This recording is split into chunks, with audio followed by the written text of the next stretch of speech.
شمشیر بے نیام حضرت خالد بن ولید part number 42 اپنا اسلامک اسٹوڈیو۔ ناظرین، جب گھوڑے دوڑے اس وقت خالد بن ولید کا گھوڑا دستے کے آگے تھا۔ حوازن پہلے ہی ہمت ہار چکے تھے۔ مسلمانوں کے دوسرے سوار دستے کے حملے کی وہ تاب نہ لا سکے۔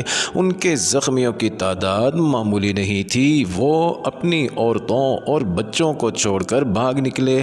مسلمانوں نے کیمپ کو گھیرے میں لے لیا۔ چھوٹے چھوٹے قبیلوں کے لڑاکوں نے جب حوازن اور ثقیف جیسے طاقتور قبیلوں کو بھاگتے دیکھا تو وہ وہاں سے بالکل غائب ہو گئے اور اپنی اپنی بستیوں میں جا پہنچے۔ ناظرین، مالک بن عوف میدان جنگ میں کہیں نظر نہیں آ رہا تھا۔ وہ نظر آ ہی نہیں سکتا تھا۔ اسے اپنے شہر طائف کی فکر پیدا ہو گئی تھی۔ اس نے اپنے قبیلے کے سرداروں سے کہا کہ مسلمان جس رفتار اور جس جذبے سے آ رہے ہیں، اس سے صاف پتہ چلتا ہے کہ وہ طائف تک پہنچیں گے اور اس بستی کی اینٹ سے اینٹ بجا دیں گے۔ ناظرین، خطرے کے پیش نظر اس نے قبیلہ ثقیف کے تمام دستوں کو لڑائی سے نکالا اور طائف جا دم لیا۔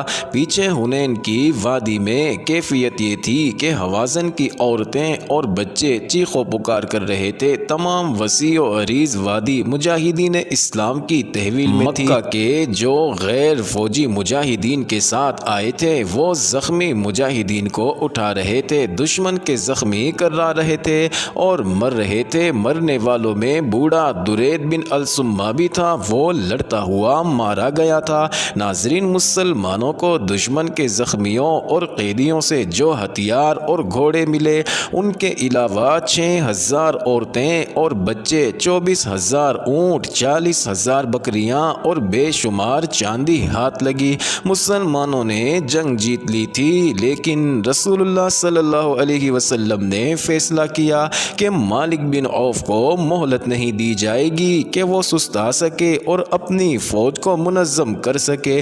آپ علیہ السلام نے دراصل سانپ کا سر کچلنے کا فیصلہ کر لیا تھا۔ آپ علیہ السلام کے حکم سے مال غنیمت میں آئی ہوئی عورتوں، بچوں، مویشیوں اور دیگر مال کو ایک دستے کے ساتھ جعرانہ بھیج دیا گیا۔ ناظرین، اگلے حکم تک انہیں جعرانہ میں ہی رہنا تھا۔ دوسرے دن رسول اکرم علیہ السلام کے حکم سے اسلامی فوج طائف کی طرف پیش قدمی کر گئی، جہاں بڑی خون ریز جنگ کی توقع تھی۔ ناظرین، مارکہ حنین کا ذکر قرآن مجید میں سورہ توبہ میں آیا ہے۔ بعض صحابہ کرام نے مارکہ شروع ہونے سے پہلے کہا تھا کہ ہمیں کون شکست دے سکتا ہے، اتنی بڑی طاقت کا مقابلہ کون کر سکتا ہے۔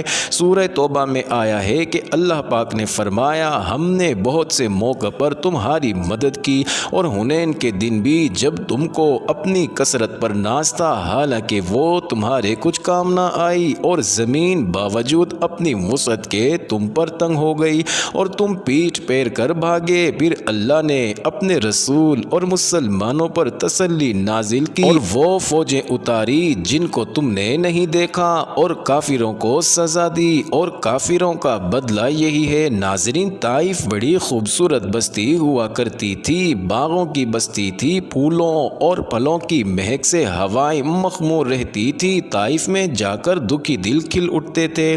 یہ جنگجو سرداروں کی بستی تھی، یہ ثقیف جیسے طاقتور قبیلے کا مرکز تھا۔ ناظرین، اس بستی کے قریب اس قبیلے کی عبادت گاہ تھی، جس میں ثقیف، حوازن اور چند اور قبائل کے دیوتا لات کا بت رکھا تھا، جو بت نہیں ایک چبوترا تھا۔ یہ قبائل اس چبوترے کو دیوتا کہتے اور اس کی پوجا کرتے تھے۔ ناظرین، اس عبادت گاہ میں ان کا کاہن رہتا تھا، جسے خدا کا اور دیوتا یعنی لات کا ایلچی سمجھا جاتا تھا۔ کاہن فال نکال کر لوگوں کو آنے والے خطروں سے آگاہ کر دیا کرتا تھا۔ کاہن کسی خوش نصیب کو ہی نظر آیا کرتا تھا، عام لوگوں کو کاہن نہیں۔ عبادت گاہ کے صرف مجاور ملا کرتے تھے۔ کاہن کو جو دیکھ لیتا وہ ایسے خوش ہوتا تھا جیسے اس نے خدا کو دیکھ لیا ہو۔ طائف کیونکہ ان کے دیوتا کا مسکن تھا، اس لیے یہ قبائل کا مقدس مقام تھا۔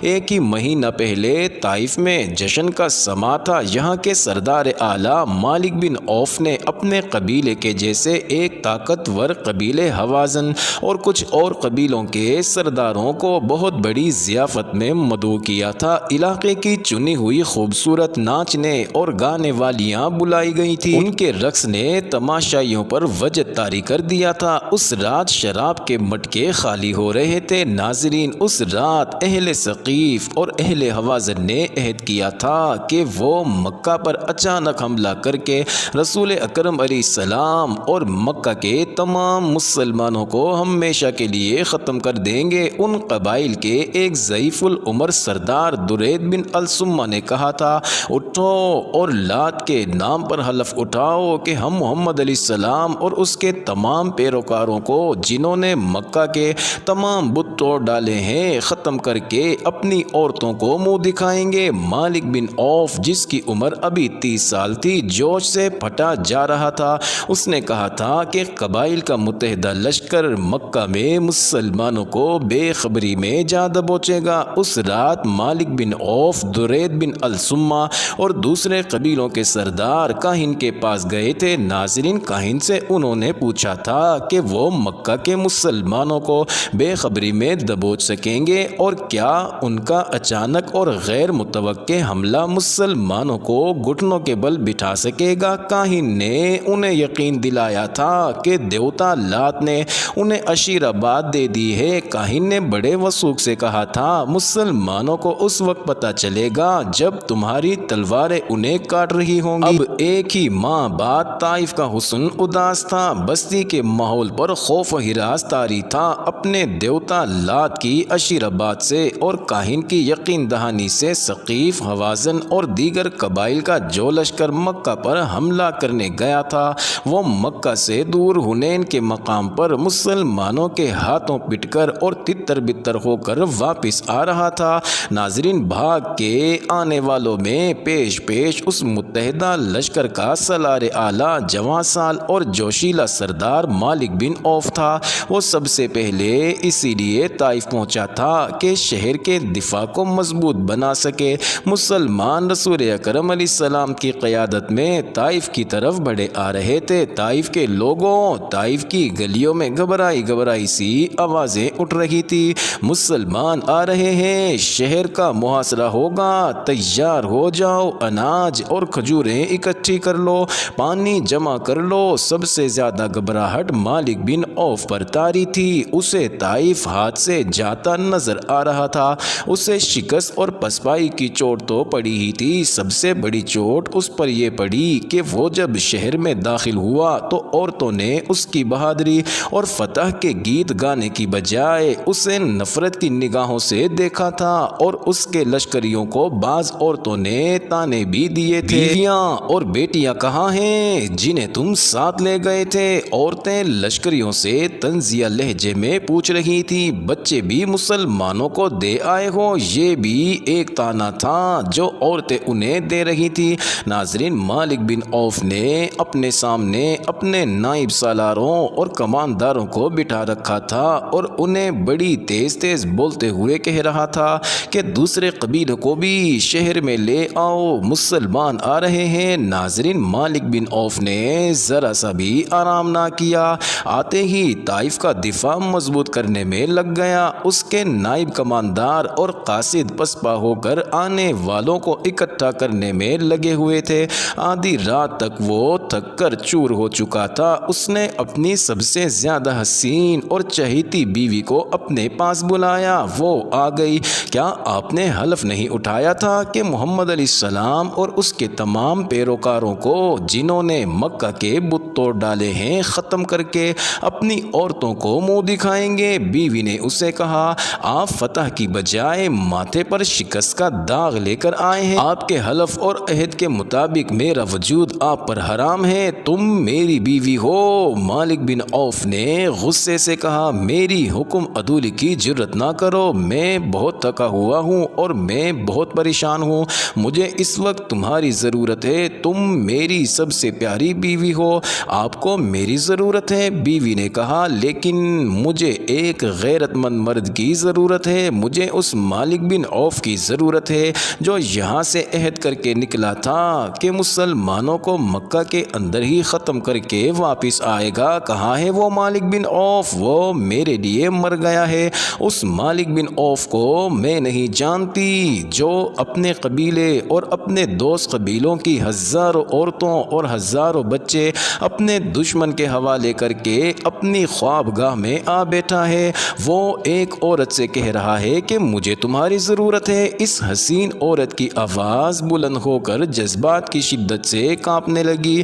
ناظرین، وہ مالک بن عوف کے پلنگ سے اٹھ کھڑی ہوئی اور کہنے لگی، آج رات تمہاری کوئی بیوی تمہارے پاس نہیں آئے گی، آج رات تمہاری کسی بیوی کو ان عورتوں کی آہیں اور فریادیں چین سے سونے نہیں دے گی جو مسلمانوں کے قبضے میں ہیں۔ ذرا سوچ، تصور میں لا ان عورتوں کو، ان نوخیز لڑکیوں کو جنہیں تو مسلمانوں کے حوالے کر آیا ہے، وہ اب مسلمانوں کے بچے پیدا کریں گی، بچے جو ان کے قبضے میں ہیں وہ مسلمان ہو جائیں گے۔ ناظرین، مالک بن عوف تو خطروں میں کود جانے والا خود سر آدمی تھا۔ اس نے اپنے بزرگ اور میدان جنگ کے منجے ہوئے استاد درید بن السمہ کی پند و نصیحت کو ٹھکرا دیا تھا کہ وہ عقل و ہوش سے کام لے اور جوانی کے جوش و خروش پر قابو پائے۔ ناظرین، اب وہی مالک بن عوف اپنی بیوی کے سامنے یوں سر جھکائے بیٹھا تھا جیسے دہکتے ہوئے انگاروں پر کسی نے پانی چھڑک دیا ہو۔ اس کی مردانگی ختم ہو چکی تھی،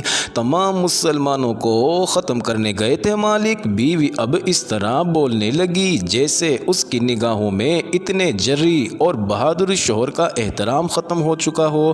وہ کہہ رہی تھی، مسلمانوں کو ختم کرتے کرتے تم مسلمانوں کی تعداد میں اضافہ کر آئے ہو۔ کاہن نے کہا تھا کہ کون کاہن؟ بیوی نے اس کی بات کاٹتے ہوئے کہا، وہ جو مندر میں بیٹھا فالے نکالتا رہتا ہے۔ معزز ناظرین، یہ انٹرسٹنگ ویڈیو جاری ہے، اگلی ویڈیو قسط نمبر 43 میں دیکھنا مت بھولیے گا۔